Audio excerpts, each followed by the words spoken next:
नाज़रीन अस्सलाम वालेकुम। नाज़रीन, अब से चंद घंटे पहले वज़ीर आज़म पाकिस्तान जनाब इमरान खान साहब ने बिलाखिर ये कह डाला, ये बात अब ऑफिशियल हो चुकी है कि सेनेट के इंतखाबात पहले करवाए जाएंगे, मार्च से पहले हो सकते हैं। कल तक की बात चहबगोइयों पे थी। कल तक ये था कि अटॉर्नी जनरल ने कैबिनेट को बताया है कि इलेक्शन वक्त से पहले हो सकते हैं, हुकूमत करवा सकती है, लेकिन इस पर कोई हतमी फैसला नहीं हुआ था। ये एक तजवीज़ थी। इसके बारे में कुछ लोग कह रहे थे कि ऐसा होना चाहिए। जब शफकत महमूद साहब टेलीविजन प्रोग्राम में आए, गुके शिबली फराज साहब इंफॉर्मेशन मिनिस्टर ने कहा था कि हम सेनेट के इंतखाबात पहले करा सकते हैं, लेकिन पीटीआई के और मिनिस्टर्स जब टेलीविजन प्रोग्राम्स में आए, जैसे शफकत महमूद साहब 92 न्यूज़ के प्रोग्राम में आए, तो उन्होंने कहा कि इस पर अभी हतमी फैसला नहीं हुआ। लेकिन अब से चंद घंटे पहले वज़ीर आज़म पाकिस्तान ने यह कह डाला है कि सेनेट के इंतखाबात वक्त से पहले हो सकते हैं, अर्ली कराए जा सकते हैं। उसके साथ ही वज़ीर आज़म का यह भी कहना है कि उन पर अपोजिशन की तरफ से किसी किस्म का दबाव नहीं है, कोई प्रेशर नहीं है, उन्हें कोई खौफ नहीं है। वो ये कहते हैं कि सारी कौम ये जानती है कि जिस दिन अपोजिशन का लाहौर में जलसा हो रहा था वो कितने रिलैक्स थे। गालिबन उनका इशारा उस ट्वीट की तरफ था जहां उन्होंने अपने कुत्तों के साथ खेलने का जो तस्वीर जो हैं उन्होंने एक ट्वीट में इशू कर दिया था। तो दूसरी तरफ से एक डेवलपमेंट ये है, तो दूसरी तरफ हम देखते हैं कि शहबाज शरीफ साहब के साथ जो मुलाकात की है बिलावल जरदारी भुट्टो साहब ने, उसके बारे में चंद कम अज़ कम टेलीविजन टिकर यही कहते हैं कि शहबाज शरीफ साहब ने यह कहा है कि इस्तीफे जो हैं वो एक आखिरी ऑप्शन हो सकते हैं।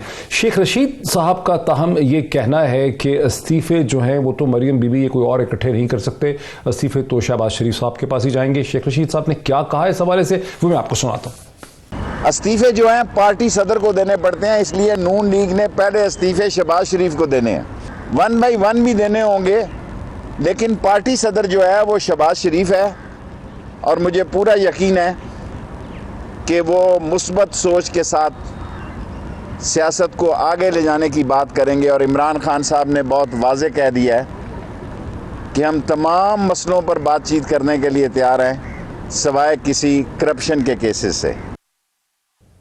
यहीं से हम बात शुरू करेंगे। मेरे साथ बहुत दो डिस्टिंग्विश्ड पॉलिटिशियन हैं, मुझे ज्वाइन कर रहे हैं जनाब खुर्रम दस्तगीर साहब जो रहनुमा हैं सीनियर मुस्लिम लीग के, साबिक वफाकी वजीर रह चुके हैं कॉमर्स के लिए, डिफेंस के लिए, फॉरेन अफेयर्स के लिए।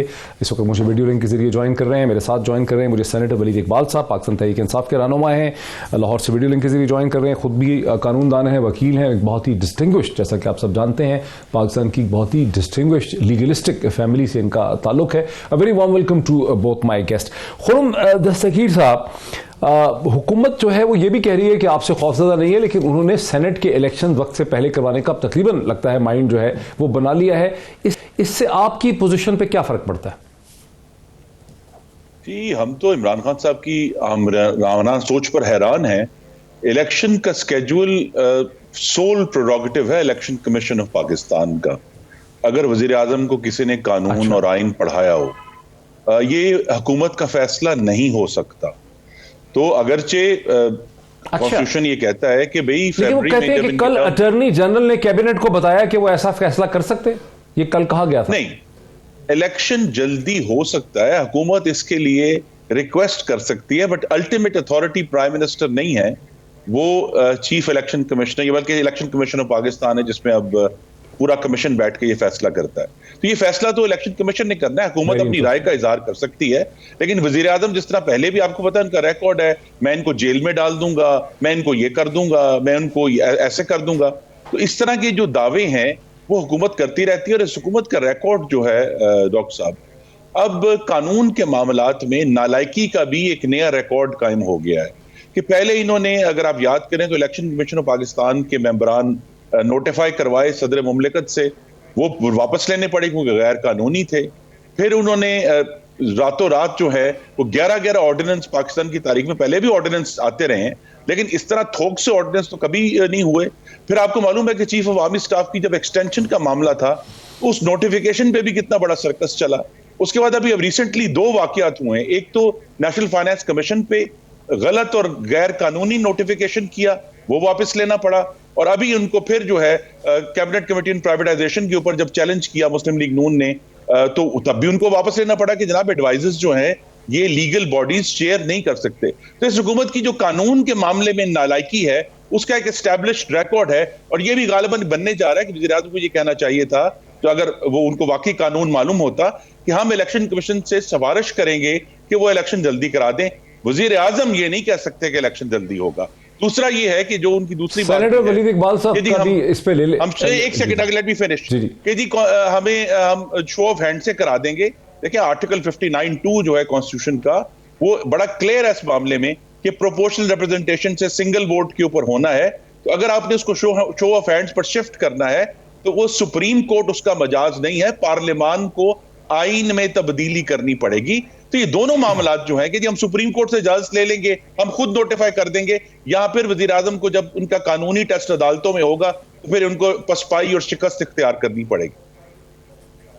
अच्छा, ये दोनों चीजों को हम करते हैं। फॉर्चुनेटली ऐसा है कि चूंकि सेनेटर वलीद इकबाल साहब खुद भी कानूनदान है, वकील हैं, एक बहुत डिस्टिंग्विश्ड लीगल फैमिली से उनका ताल्लुक भी है, एक पेडिग्री है उनकी पूरी, उनकी एक हिस्ट्री है कानून की। इस पे क्या ये जो एक इल्ज़ाम लगाया, इतना ब्रॉड बेस इल्ज़ाम है कि प्राइम मिनिस्टर खुद भी कानून से, प्रोसीजर से वाकिफ़ नहीं है, उनकी पूरी टीम और पूरी हुकूमत आपकी जो है तहरीक इंसाफ की, वो भी वाकिफ़ नहीं है और मसलसल गलतियां करते चले आ रहे हैं। इस पर क्या जवाब है आपका? नहीं जी, ये ऐसी कोई बात नहीं है।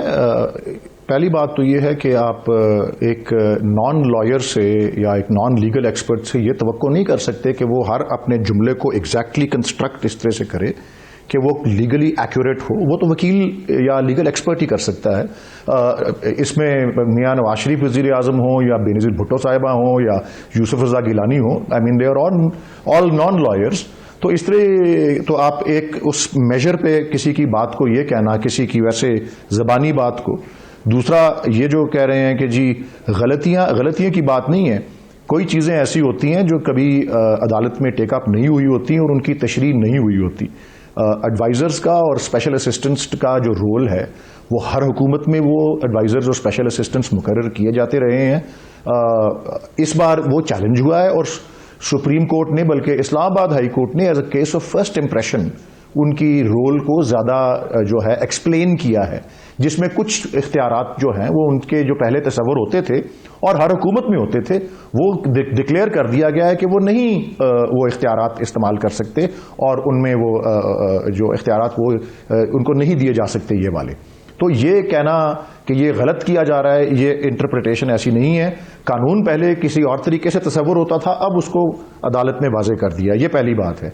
दूसरा जो है वो ये है, अब सेनेट के इलेक्शंस का जो मैं अर्ज कर रहा हूं, जी मैं उसको भी एक्सप्लेन करता हूं। सेनेट के इलेक्शन के बारे में जो उसकी टाइमिंग जो है उसको कहीं बहुत ज़्यादा मेरे ख्याल में मीडिया पे ज़्यादा उछाल दिया गया है कि वो ये जो कहा जा रहा है ना कि वो इलेक्शन मार्च में होते हैं, ये इलेक्शन टिपिकल जो सेनेट का होता है, ये सेनेट की आधी टर्म जो होती है, इस वक्त जो टर्म चल रही है सेनेट की, उसका कैलेंडर जो है वो 11 मार्च को ख़त्म हो जाता है। तो 11 मार्च को आधे सेनेटर्स रिटायर हो जाते हैं। उनके रिटायर होने से अमूमन कुछ हफ्ते पहले ही, ये अगर आप पिछला जो इलेक्शन सेनेट का हुआ था वो 2018 में हुआ था, अगर आप उसको जाके, मैंने नहीं स्टडी किया अभी, लेकिन अगर आप उस रिकॉर्ड को देख लें तो मार्च से वो वैसे ही कुछ हफ्ते पहले हो गया था। रिटायर होने से पहले उनके वो इलेक्शन नॉर्मली कंडक्ट कर लिया जाता है और जब वो 11 मार्च गुजर जाता है उसके बाद देखें, क्योंकि चेयरमैन सेनेट की टर्म भी खत्म हो जाती है, सेनेट की टर्म भी आधे की खत्म हो जाती है, तो 11-12 मार्च के फौरन बाद एक सेशन बुला के नए सेनेटर्स को हल्फ देके चेयरमैन इलेक्ट किया जाता है। यह टाइमिंग की बात है। तो इसमें भी अगर कोई किसी की स्टेटमेंट फरवरी के बारे में आई है, यूजुअली वो इलेक्शन होता ही फरवरी में है, तो गवर्नमेंट उसे जल्दी नहीं कर रही। और मैं खुर्रम साहब से एग्री करता हूं, इलेक्शंस का शेड्यूल जो है वो इलेक्शन कमीशन ही देती है। आखिरी बात वो ये है शो ऑफ हैंड्स की। ये बात जो है अटॉर्नी जनरल ने मशवरा दिया है। अटॉर्नी जनरल ने कल कैबिनेट मीटिंग में इलेक्शन की टाइमिंग पे कोई मशवरा नहीं दिया, वो इलेक्शन कमीशन का प्रेरोगेटिव है। अच्छा, अटॉर्नी जनरल ने ये कहा है कि आइन में ऐसी गुंजाइश है जिसकी तशरीह करना जरूरी है कि सेनेट का इलेक्शन, आइन ये कहता है कि कॉन्स्टिट्यूशन के नीचे मुनक्किद किया गया हर इलेक्शन जो है, सिवाय प्राइम मिनिस्टर और चीफ मिनिस्टर्स के इलेक्शन के, वो सीक्रेट बैलेट से होगा। तो अटॉर्नी जनरल का मौक़िफ़ ये, उनका ख्याल ये है कि सेनेट का इलेक्शन एक ऐसा इलेक्शन है जो कि कॉन्स्टिट्यूशन के नीचे किया जाने वाला इलेक्शन नहीं है, इलेक्शंस एक्ट के नीचे किया जाने वाला इलेक्शन है, और उसके लिए शो ऑफ हैंड्स और सीक्रेट बैलेट की उस पे जो अपना वो है जरूरी होना, वो उस पे नाफिज नहीं होता। इसके लिए, और इस पे 3 जजेस के सुप्रीम कोर्ट के एक फैसला ऑलरेडी मौजूद है, स्लाइटली मुख्तलिफ चीज पे। वो फैसला शॉर्ट ऑर्डर है, फुल जजमेंट से पहले वो तीनों जजेस रिटायर हो गए थे। तो ये पेश किया जा रहा है सुप्रीम ठीक है। कोर्ट को आर्टिकल 186 में कि अगर सुप्रीम कोर्ट ये तय कर लेता है कि वाकई आइन की तशरीह इस तरह की जा सकती है कि सेनेट का इलेक्शन आइन के तहत इलेक्शन नहीं है, सिर्फ इलेक्शंस एक्ट के तहत का इलेक्शन है, तो गवर्नमेंट एक ऑर्डिनेंस पास करके इलेक्शंस एक्ट में तरमीम करके इसे शो ऑफ हैंड से करवा लेगी। ये उसकी सारी बैकग्राउंड है जी। अच्छा, अब जरा रोकें खुर्रम दस्तगीर साहब, पिछले 2-2.5 बरस में जितने भी इलेक्शन हुए पार्लियामेंट की फ्लोर पे, उसमें अपोजिशन की जमातों की तरफ से, पीएमएलएन की और पीपल्स पार्टी की तरफ से ये इल्ज़ाम लगाया गया कि हुकूमत ने जो लोग हमारी पार्टीज के भी जो लोग थे उनको इन्फ्लुएंस किया है, उन पर असरअंदाज हुई।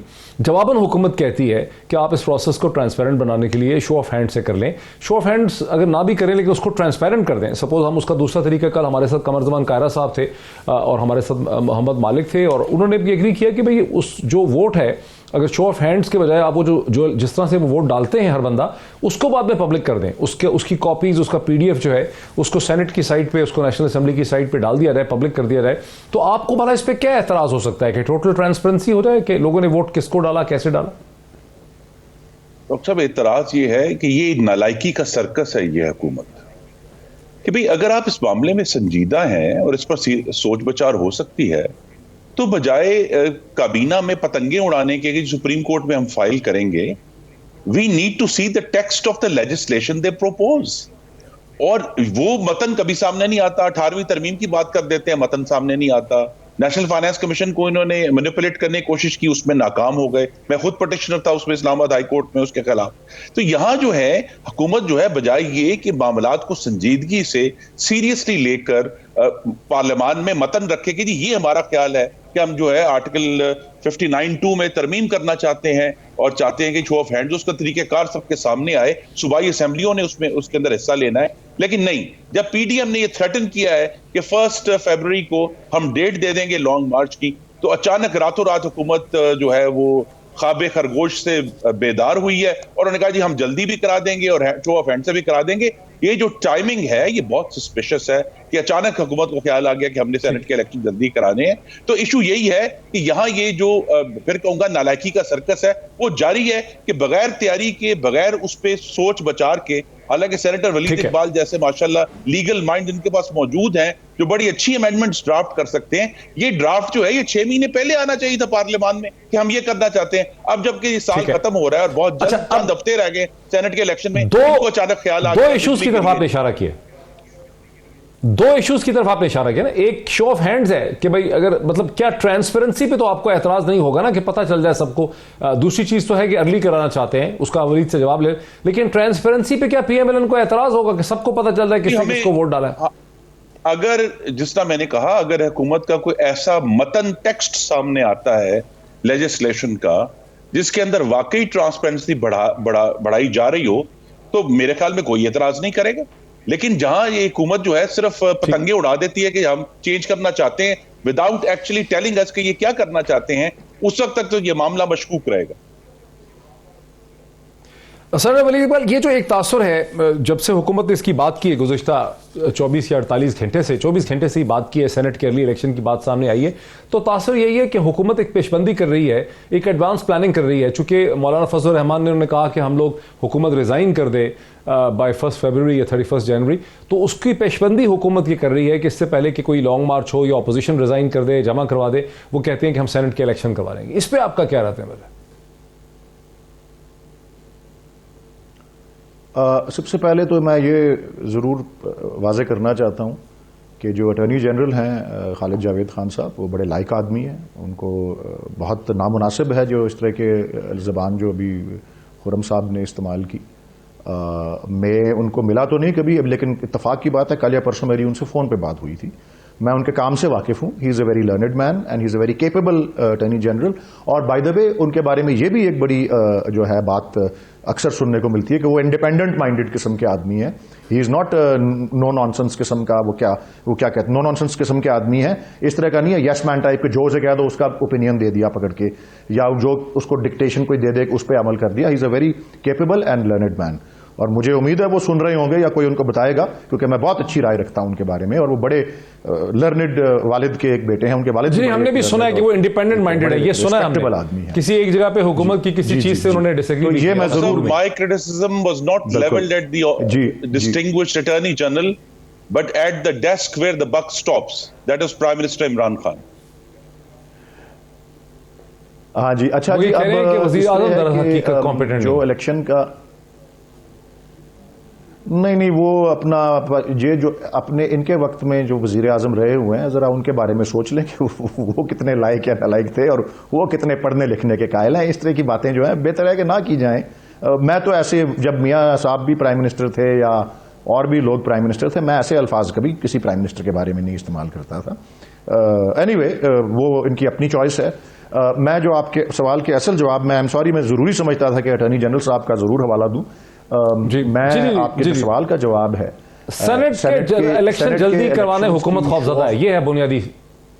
जी नहीं, खौफजदा होने की उसमें बात कोई नहीं है। ये मैं इसकी भी थोड़ी सी, अब ये पहले मैं कानूनी इसके इशू को कर लूं और फिर मैं इसके सियासी बात भी, इसमें सियासी पहलू की भी बात, बल्कि सॉरी, मैं सियासी बात पहले करना चाहता हूं। सियासी बात इसमें पहली ये है कि ये हमारे मैनिफेस्टो का हिस्सा है, ये शो ऑफ हैंड्स और ट्रांसपेरेंसी, और ये जाता है, इट गोज बैक टू 2015 के सेनेट इलेक्शंस, जिसमें खैबर के हमारे उस वक्त के एमपीएस जो थे, उन्होंने कोई हॉर्स ट्रेडिंग का वो निशाना बने और उस पर लोगों को एक्सपेल भी किया पार्टी से।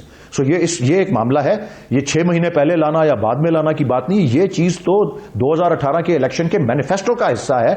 और ये प्राइम मिनिस्टर ने कई दफा ये बात की है, when he was even not prime minister, कि ये शो ऑफ हैंड्स में वो बहुत ज्यादा समझते हैं। और यस, अटॉर्नी जनरल ने अपनी जहानत की बुनियाद पर एक रास्ता उनको दिखाया है बगैर आईनी तरमीम के, क्योंकि अगर वो जरूरी नहीं है तो supreme court is the custodian of the constitution. वो अगर एक्सप्लेन कर दे कि यस, ये सादा कानून के तहत किया गया इलेक्शन है, तो गवर्नमेंट तरमीम के जरिए ये शो ऑफ हैंड्स भी ला सकती है, पॉसिबली ये तो ला ही सकती है अगर ये बात हो जाए, तशरीह हो जाए सुप्रीम कोर्ट से। और दूसरा, इसके इलेक्शन शेड्यूल के बारे में भी, कंडक्ट तो फिर भी इलेक्शन कमीशन करेगा, लेकिन शेड्यूल के बारे में भी लेजिस्लेशन गवर्नमेंट जो है वो कर सकती है। मैं सेनेटर वलीद इकबाल साहब, एक मसला है, कल इसकी निशानदेही जो है वो कमर जबान कायरा साहब ने की है। वो मसला ये है कि सेनेट के इलेक्शन जो है वो एक स्टैक्ड इलेक्शन है, स्टेप बाय स्टेप इलेक्शन है, जिसमें 3 ऑप्शंस होती हैं हर एमपी एमएनए के पास, उसकी 3 प्रायोरिटीज होती हैं 1 2 3 करके। और शो ऑफ हैंड में वो कह रहे थे कि मैकेनिज्म कॉम्प्लेक्स हो जाएगा, लेकिन कमर जबान कायरा साहब ने इससे एग्री किया जब हमने अमेरिका के इलेक्शन की निशानदेही की कि पोस्टल बैलेट में हर आदमी के नाम पे पोस्टल बैलेट था और उसने उसके ऊपर साइन भी किए, जिसपे उसके साइन नहीं है वो आइडेंटिफाइड नहीं होता, उसको सही नहीं माना जाता। सो वहां पे प्रिवेसी का एलिमेंट जो है उन्होंने खत्म कर दिया, और आपको पता है कि ज्यादा वोट जो है वो पोस्टल बैलेट ही डला है। तो ये मुमकिन नहीं है कि सेनेट में जो वोट डले उसको कागज से डालने के बाद हर एमपी हर एमएनए की जो चॉइस है उसको पब्लिक कर दिया जाए, उसको वेबसाइट पे डाल दें, उसके सिग्नेचर के साथ साइन करें अपने। जी बल्कि मैं बतौर कानून की फील्ड से ताल्लुक रखते हुए शख्स के, और मैं अगेन मैं आई वेरी मच वांट, अगर आपका कोई राब्ता है मोहित साहब, तो अटॉर्नी जनरल साहब भी इस प्रोग्राम को, आपके आज वाले को भी और गुज़िश्ता रोज़ वाले को भी देखें। मैं तो शुक्रिया अदा करूंगा आपका भी और कमर जमान कायरा साहब का भी। देखें, इस वक्त जो सुप्रीम कोर्ट के एडवाइजरी जुरिस्डिक्शन जो 186 के नीचे है, उसके तहत जो सवाल फेडरल गवर्नमेंट उनको बजरिया प्रेसिडेंट भेजेगी, वो सवाल बेसिकली अभी उसका थोड़ा सा उस मरहले से पहले है जो आप बता रहे हैं। सवाल सिर्फ ये है कि क्या सेनेट का इलेक्शन सीक्रेट बैलेट के जुमरे में आता है या नहीं आता है। अगर वो सीक्रेट बैलेट के जुमरे में नहीं आता तो ऐन मुमकिन है, और मैं तो कह रहा हूं शुक्रिया आपका कि शायद ये वाला तरीका इस्तेमाल कर लें। कायरा साहब का भी शुक्रिया। सवाल ट्रांसपेरेंसी का है, शो ऑफ हैंड्स हो या पोस्टल बैलेट हो या ऐसा बैलेट जो बाद में देख सके और नाम उस पर लिखा हो बैलेट डालने वाले का, that's just a matter of, वो डिटेल्स की बात है। असल बात यह है कि सीक्रेट ना हो। ये जो है उसका एक इंपॉर्टेंट एलिमेंट है, और उसमें ट्रांसपेरेंसी हो और ये अकाउंटेबिलिटी हो। एक और तरीका जिसका अभी तक जिक्र शायद नहीं आया, वो भी मैं अर्ज कर दूं, वो ये है कि ये प्रोपोर्शनेट रिप्रेजेंटेशन पे ऑटोमेटिकली हो जाए, जिस तरह विमेन सीट्स पे होता है कि जिस पार्टी की जितनी सीटें हैं एमपीएस की, उसके मुताबिक उतने सेनेटर्स उसको जो है ऑटोमेटिकली जो है उसके बन जाए। ये भी एक तरीका हो सकता है। एज लॉन्ग एज वो सीक्रेट बैलेट ना हो तो any of these veg is possible, और वो एन मुमकिन है बाद में कर भी दिया जाए। अच्छा, एक ब्रेक मुझे लेनी है, एक ब्रेक लेनी है। ब्रेक के बाद मैं ब्रेक के बाद खुर्रम दस्तगीर साहब की तरफ आऊंगा। एक चीज जो है वो इस वक्त खासी मुझे लग रही है कि सेनेट के इलेक्शन के तरीकाकार पे चूंकि हुकूमत ने अब एक खासा स्टैंड लिया है, इस पर खासी डिबेट हो रही है। इस डिबेट के नतीजे में इस तरीकाकार में किसी न किसी किस्म की तब्दीली हम एक्सपेक्ट करते हैं कि जरूर आएगी। एक ब्रेक लेते हैं और ब्रेक के बाद हम डिस्कशन को आगे बढ़ाते हैं। नाज़रीन, वक्फे से पहले तक की डिस्कशन को अगर मैं थोड़ा सा एक जुमले में समअप कर दूं तो एक चीज समझ आती है कि हुकूमत जो चीज करना चाह रही है वो कि सेनेट के इंतखाबात, कोई भी प्रोसेस हो, कोई भी मैकेनिज्म हो, वो सीक्रेट ना रहे। लोगों को पता हो कि किस एमपीए ने, किस एमएनए ने किसको सेनेट का वोट डाला है, ताकि वो चीज पब्लिक के नॉलेज में हो। उसका मैकेनिज्म कुछ भी हो सकता है। यहां तक एक बहस को हम देखते हैं। इससे थोड़ा सा हम आगे चलते हैं। खुर्रम दस्तगीर साहब की तरफ आता हूं। खुर्रम दस्तगीर साहब, पहला जलसा जो पीडीएम ने किया वो आपकी कॉन्स्टिट्यूंसी, आपके इलाके से किया गया, जहां 1960 से आपकी जो खानदान है उनकी एक सियासत का गढ़ जो है मुस्लिम लीग की, और आपके खानदान की सियासत, उसका स्ट्रांग होल्ड उसको समझा जाता है। उसके बाद फिर जलसा कराची में हुआ, फिर कोयटा में हुआ, फिर गिलगित बल्तिस्तान के जलसे होते रहे, पेशावर में जलसा हुआ, फिर दोबारा अभी फिर मुल्तान में जलसा हुआ, फिर लाहौर में जलसा हुआ। ये सम टोटल इफेक्ट इन जलसों का क्या है? बिकॉज हुकूमत के तो जराए समझते हैं वो अनइम्प्रेस्ड है, वो समझते हैं कि जलसे उस तरह के भी नहीं हो सके जिस तरह के आपकी अपनी तवक्कुआत थी, या हुकूमत पे कोई प्रेशर पड़ता है, ऐसा नहीं हुआ। डॉक्टर साहब, 4 इसके कंक्लूजन्स हैं जो मैं आपके सामने रख देता हूं। पहला तो पीडीएम ने साबित किया है कि गुजरांवाला में भी ये हुआ, मुल्तान में हुआ, कि हुकूमती तशद्दुद के बावजूद, कंटेनरों के बावजूद, गिरफ्तारियों के बावजूद पीडीएम मुकम्मल तौर पर पुरअमन तहरीक है। ये अब साबित हो गया है 6 जलसों से कि बिल्कुल पीसफुल तरीके से हम अपनी सियासी जद्दोजहद कर रहे हैं इस वक्त। दूसरा ये एस्टैब्लिश हुआ मुल्तान तो पीसफुल नहीं था जी। पीसफुल जितना भी वायलेंस है वो गवर्नमेंट की तरफ से हुआ है, हमारी तरफ से कोई वायलेंस नहीं हुआ। हमारी तरफ से तो एक गमला भी नहीं टूटा, प्रोवर्बियली इसको कहते हैं। तो दूसरा जो कंक्लूजन है वो ये है कि इमरान खान साहब का ये नैरेटिव कि ये जो अपोजिशन है ये सब चोर हैं और डाकू हैं और गद्दार हैं, हिंदुस्तान के साथी हैं, इनके साथ अवाम नहीं है। पाकिस्तान के चारों सूबों में अवाम की एक बहुत बड़ी तादाद पीडीएम के जलसों में आई है। वो गुजरांवाला में भी आई है, वो पेशावर भी आई है, वो कोयटा भी आई है, वो कराची भी आई है, वो मुल्तान भी आई है, और अब लाहौर में भी आई है। तो इमरान खान साहब ये नैरेटिव कि जी ऑपोजिशन के पीछे अवाम नहीं है, ये जमीन बोस हो गया, इसको दफन कर देना चाहिए। तीसरा जो बड़ा इंपॉर्टेंट है वो ये है, जिसके ऊपर बहुत गुफ्तगू भी हुई, कि जी पीडीएम के मुख्तलिफ जो हिस्से हैं उनके दरमियान फर्क है अप्रोच में और सोच में। तो 6 जलसों के दौरान आपने ये देखा है कि वो पार्टियां जो शुरू में शायद कुछ तजब्जब का शिकार थी या उनका फर्क पॉइंट ऑफ व्यू था, लाहौर के जलसे तक आते आते नैरेटिव यूनाइट हो गया।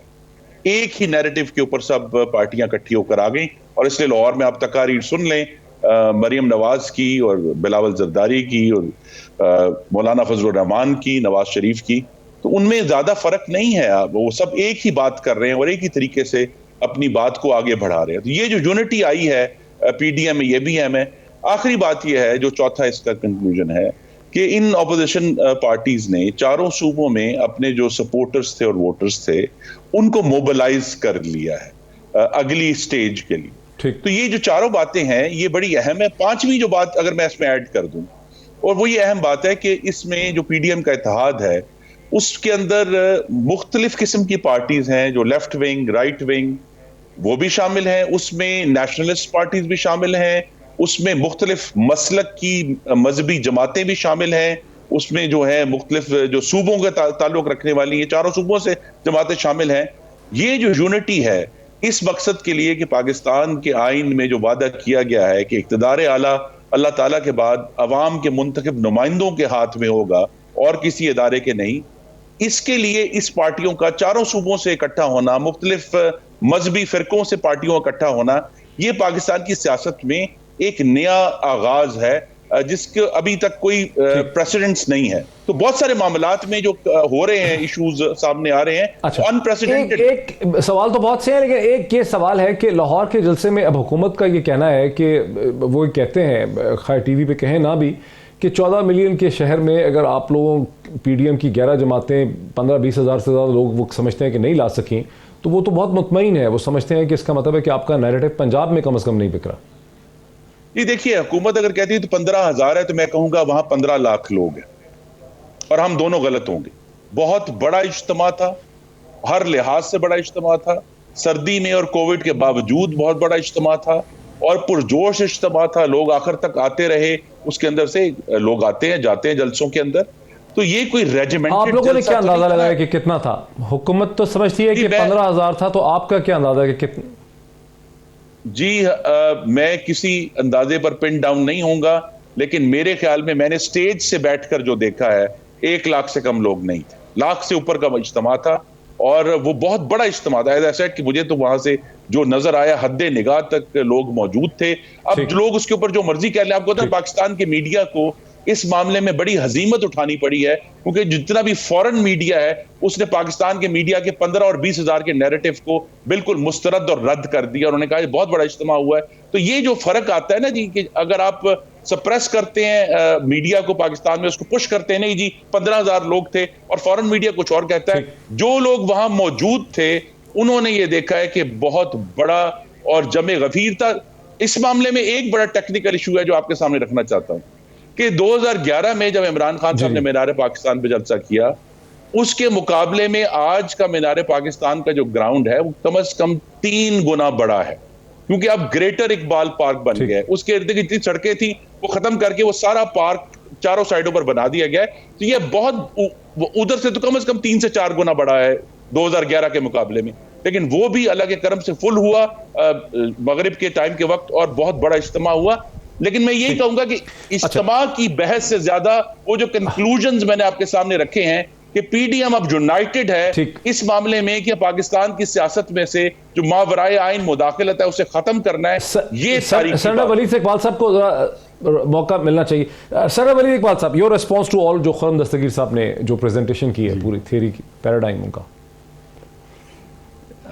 चले जी, उसी तरतीब में पहले तो उन्होंने कोई मेरे ख्याल ऑब्वियसली प्रिपेयर करके कोई आए हुए थे कि 4 कंक्लूजन्स हैं और वो क्या है। मैं भी इस तरह की कोई कंक्लूजन्स जो हैं, मेरी ऑब्वियसली कंक्लूजन्स के मामले पे इनसे इख्तिलाफ राय है।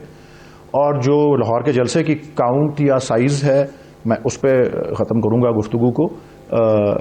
और मैं बड़े लर्नेड आदमी हैं खुर्रम साहब, मैं इनके साथ तो इस बहस में पढ़ूंगा ही नहीं, मक्खी पे मक्खी मारने वाली बहस कि जी वो 4 बंदे थे कि 10 बंदे थे कि 2 लाख थे कि 2,000 थे। मैं कोशिश करूंगा कि सब्सटैंटिव बात हो। कंक्लूजन्स का जहां तक ताल्लुक है, सबसे पहली बात जो ये है जो मैं इससे अखज़ करता हूं, जलसे जुलूसों से और मार्चेस से जो है पाकिस्तान की तारीख, हमारा अपना तजर्बा पीटीआई का ये वाजे कर चुका हुआ है। प्राइम मिनिस्टर ने भी कहा था इससे हुकूमतें नहीं गिरती, इससे ये कोई आप मजबूर करके कोई रिजल्ट नहीं किसी से ले सकते इस तरह की कार्रवाई से। 2 एग्जाम्पल्स इन जलसे जुलूसों से हुकूमतों के गिरने के पाकिस्तान में हैं। उसके सर्कमस्टांसेस बिल्कुल मुख्तलिफ थे और अल्लाह ना करे कि इस तरह की कोई बात हो और ना ऐसे कोई सर्कमस्टांसेस अभी हैं। एक जो फील्ड मार्शल अयूब खान की जब खिलाफ हुआ और वो फिर क्या हुआ, किस तरह उसका कंक्लूजन हुआ वो सबको पता है, उसके बाद क्या हुआ और क्या क्या उसके अनफॉर्चुनेट नतीजे आए। और दूसरा जनरल ज़ियाउल हक ने जब किया वो जुल्फ़िकार अली भुट्टो साहब के 1977 और 1969, 2 ही एग्जाम्पल्स हैं। और वो अल्लाह ना करे कि इस तरह की कोई पाकिस्तान अफोर्ड भी नहीं कर सकता इस तरह की कोई चीज़ जी। लेकिन हुकूमतें ही नहीं गिरती इससे, और ये मैंने कहा हमारा अपना तजर्बा भी पीटीआई का, मार्चेस का, जुलूसों का, सब चीज़ों का जो है वो ये है फर्स्ट।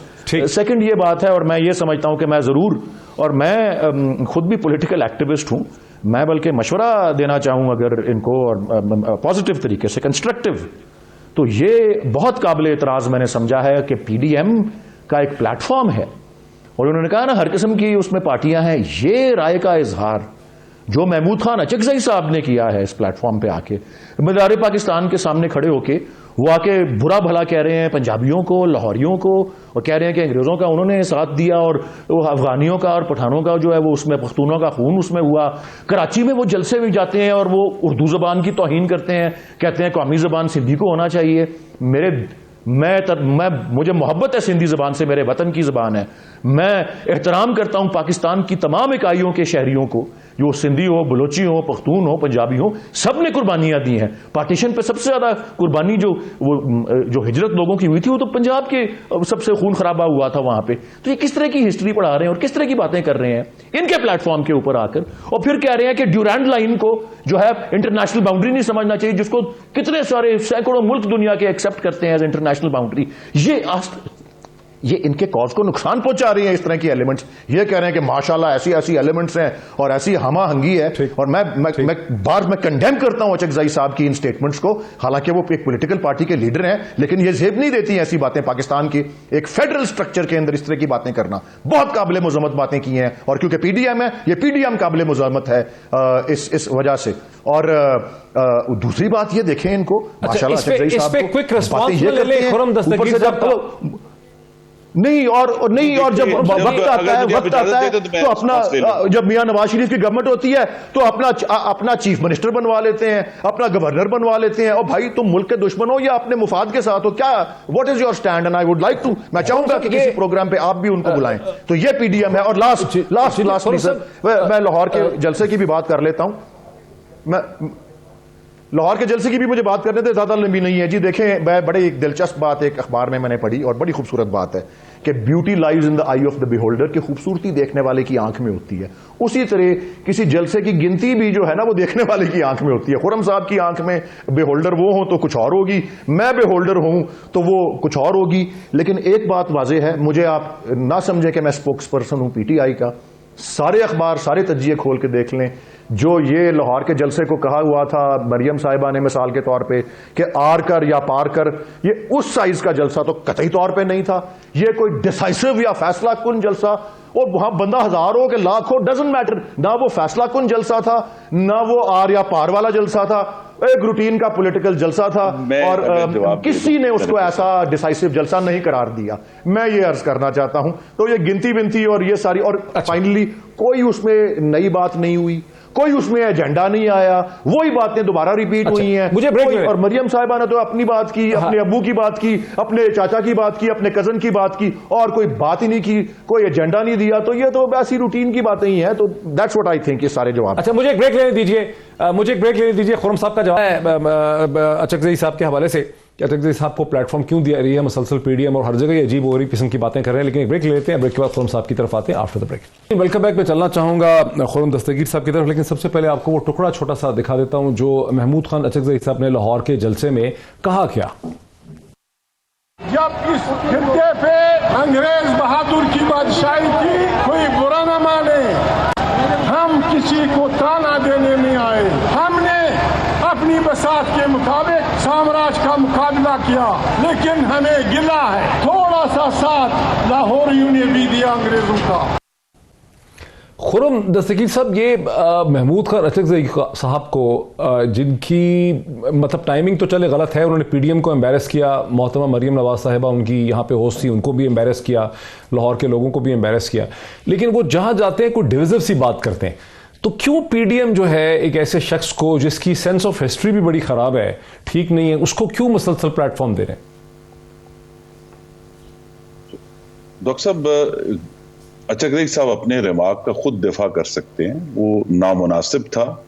लेकिन अगर आपने तारीख पढ़ी हो तो पंजाब में यूनियनिस्ट पार्टी की हुकूमत रही है। वो किसके साथी थे? क्या उस वक्त पंजाब ने अंग्रेज का साथ नहीं दिया था? मैं अभी भी कहता हूं कि मैं अचकज़ई साहब का दिफा नहीं करूंगा, वो खुद बिल्कुल केपेबल है अपना दिफा करने के, लेकिन हिस्ट्री तो है ना। दूसरा ये अहम बात है, देखिए हमें, उन्होंने अपोलोजाइज नहीं किया इस पे, उनसे सवाल बात पूछा गया कि अपोलोजाइज कर लें आप, उन्होंने कहा मैं अपोलोजाइज नहीं करता इस पे।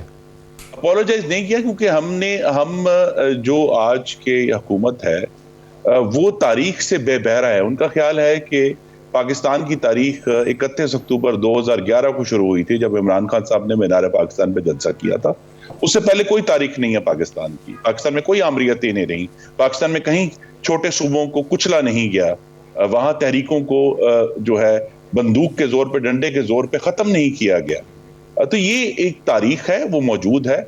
इसलिए भी पीडीएम का होना पाकिस्तान की फेडरेशन के लिए अच्छा है कि हम एक दूसरे की कड़वी कसीली बातें सुन सकें। जो दूसरे सूबों में रहने वाले हैं, वलीद साहब भी लाहौर के हैं, मैं गुजरांवाला का हूं, जो वस्ती पंजाब जिस नजर से पाकिस्तान को देखता है, छोटे सूबों के लोग नहीं देखते, उनकी नजर फर्क है। तो हमें ये जो सारी पॉइंट्स ऑफ व्यू हैं, हमें जितने भी नामुनासिब लगें, गलत लगें, लेकिन सुनना पड़ेगा। हम कहें कि ये गलत है, मैं कह रहा हूं कि अचकज़ई साहब गलत है। खुरम साहब देखिए ना, दूसरी बात यह है, दूसरी बात मेरी सुन लें। खुरम साहब देखिए, प्राइम मिनिस्टर जब 23 सितंबर 2019 में काउंसिल ऑन फॉरेन रिलेशंस तशरीफ ले गए, वहां उन्होंने एक जुमला बोला, मैं वर्ड फॉर वर्ड पढ़ के सुना देता हूं। The Durand line is a line made by the British which there is no border there. तो फिर इमरान खान साहब के ऊपर भी वही हम ताज़ीरात लगा दें जो हम अचकजई पर लगा रहे हैं। ठीक, अच्छा, मैं थोड़ा सा आपने कहा कि भाई आपका ताल्लुक गुजरांवाला से है और वलीद साहब का ताल्लुक जो है वो लाहौर से है। मेरा ना लाहौर से ताल्लुक है ना गुजरांवाला से, मेरा ताल्लुक तो श्रीनगर से, कश्मीर से है, लेकिन मैं कीन स्टूडेंट हूँ हिस्ट्री का। अचकजई साहब जो बात कर रहे हैं वो इसलिए बहुत गैर मुनासिब है कि 10वीं सदी से लेके 18वीं सदी तक, जब तक अफगानों के पास मिलिट्री पावर थी, उन्होंने दर्जनों दफ़ा लाहौर पे हमला किया, पंजाब पे हमला किया, दिल्ली तक गए। महमूद गजनवी ने 17 हमले किए, पंजाब से गुजर के गए, उसके बाद और दौरानीज हमले करते रहे।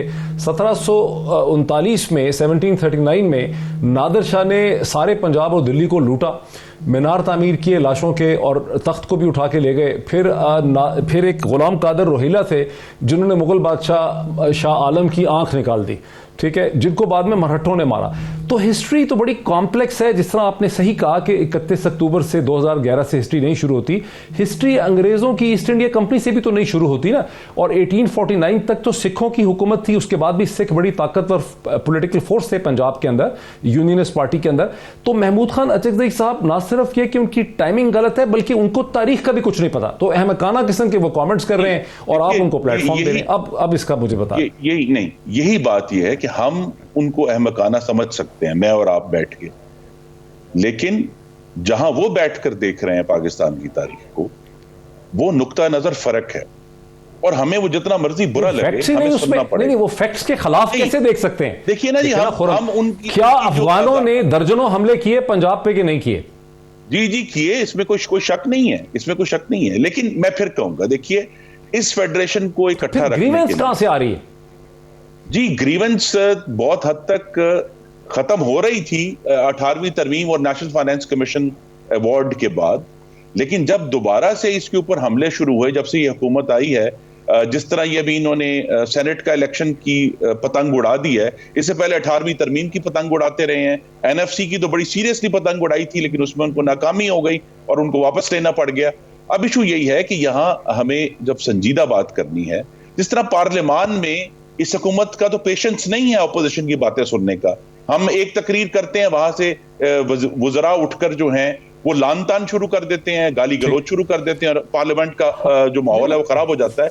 लेकिन ये सारी आवाजें झगड़े तो हैं, मैं ये कह रहा हूं, आपके तो झगड़े हैं, वो तो आप लोगों के तो झगड़े हैं, लेकिन महमूद खान अचकजई तो किसी और ही लाइन पे चल रहे।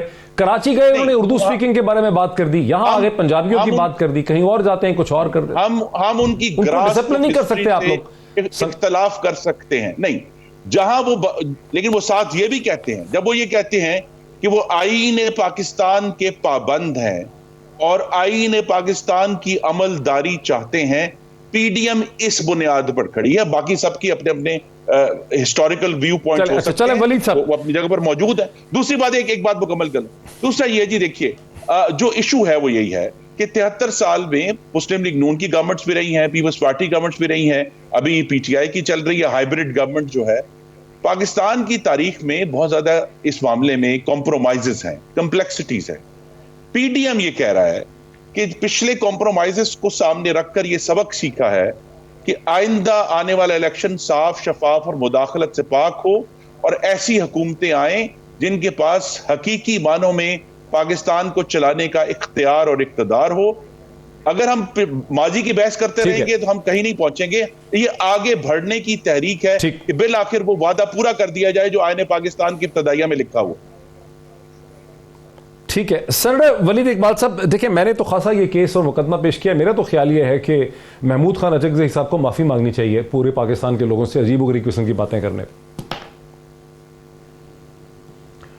बिल्कुल दुरुस्त है जी। मैं तो अब आपके प्रोग्राम के, जिस तरह पीडीएम के प्लेटफॉर्म पे उन्होंने अपनी मर्जी की बातें की, और मैं आपके प्रोग्राम के प्लेटफॉर्म से मैंने ये लफ्ज़ मैं दोहरा रहा हूँ, मैं पुरजोर मजम्मत करता हूँ उनकी बातों की। और यस, ही ओज एन अपॉलॉजी। और मैंने तो यह भी कहा है कि वो फैसला कर लें कि वो किस साइड पे हैं, क्योंकि जब मियां नवाज शरीफ वज़ीर आज़म बने होते हैं तो वो अपने भाई साहब को गवर्नर बनवाते हैं, अपनी मर्जी के बंदे को सीएम बनवाते हैं, साथ वो मुल्क के ऊपर इस तरह के हमले करते हैं, उसकी लसानियत के इस तरह के वो करते हैं, आग लगाते हैं और लोगों को बुरा भला इस तरह से कह कर, जिस तरह मैंने अब दोबारा रिपीट करने की हर बात को ज़रूरत नहीं है। और ये जो तशबीह बात अगर हिस्ट्री के उस पर चली पड़ी है, तो ये खुर्रम साहब ने जो ये तशबीह दी है, ये इस तरह इसलिए नहीं ये लागू होती कि यूनियनिस्ट पार्टी, मैं मानता हूं कि वो पंजाब पे हुक्मरान रही और वो किसकी साइड पे थी ये भी सबको पता है, लेकिन फिर पंजाब ही के अवाम ने उसको नेस्तो नाबूद भी किया अपने वोट के जरिए, और वोट देकर कायद आज़म मोहम्मद अली जिन्ना रहमतुल्लाह अलैह की जो क़यादत में ऑल इंडिया मुस्लिम लीग थी उसको लाकर, तो ये भी जो है इस तरह से तो कायद आज़म भी ambassador of Hindu Muslim unity थे, लेकिन ये चेंज हिज माइंड। अल्लामा इकबाल ने सारे जहां से अच्छा हिंदुस्तान हमारा लिखा, लेकिन उनके नेशनलिज्म का व्यू यूरोप में 3 साल गुजारने के बाद बिल्कुल बदल गया। तो ये हिस्टोरिकल डिबेट्स हर किस्म की मौजूद हैं, लेकिन ये जो अचकज़ई साहब की बातें हैं, मैं दोहराता हूं, ये इन्होंने पाकिस्तान के फेडरल स्ट्रक्चर आइन से पासदारी की बात करते हैं, तो फेडरलिज्म उसका एक सुतून है। उन्होंने फेडरल स्ट्रक्चर के अपना दिल के अंदर छुरा घोंपते हैं इस तरह की बातें करके, उर्दू ज़बान के बारे में, सिंधी ज़बान के बारे में, पंजाबी अफराद के बारे में, और अपने अफगान और जो पख्तून जो अफराद हैं, और ड्यूरैंड लाइन के बारे में प्राइम मिनिस्टर ने जो बात की थी वो उसका कॉन्टेक्स्ट बिल्कुल मुख्तलिफ था। उन्होंने हिस्टोरिकली इस बात को एक्नॉलेज किया था इस हवाले से कि आधी फैमिलीज इस तरफ हैं, आधी उस तरफ हैं, बरादरियां हैं, लोग हैं। अफगानिस्तान और खैबर पख्तूनख्वा में ट्राइबल एरियाज जो साबिका होते थे, लेकिन उन्होंने ये नहीं कहा कि मैं इसे कबूल नहीं करता, जिस तरह अचकज़ई साहब ने कहा कि मैं इसे कबूल नहीं करता। यह कतई तौर पे उन्होंने नहीं कहा। पाकिस्तान के मैप के ऊपर जो है, this is a permanent boundary, an international boundary, ये जो है यस, अफगानिस्तान शायद आखिरी मुल्क था जिसने पाकिस्तान को यूनाइटेड नेशंस के अंदर कबूल करने में अपना वोट दिया, और इसी पे दिया कि ये मुतनाज़ है ड्यूरैंड लाइन या क्या, लेकिन इट्स एन हमारी पोजीशन तो यही है, हमारी पोजीशन तो यही है कि इंटरनेशनल बाउंड्री है। खुर्रम साहब, लास्ट क्वेश्चन बहुत ही क्विकली, खुर्रम साहब, क्या कोई नेगोशिएशन हल निकल सकता है? हुकूमत कहती है वो तो नेगोशिएशन के लिए तैयार है, नैब के अलावा तमाम चीजों के ऊपर।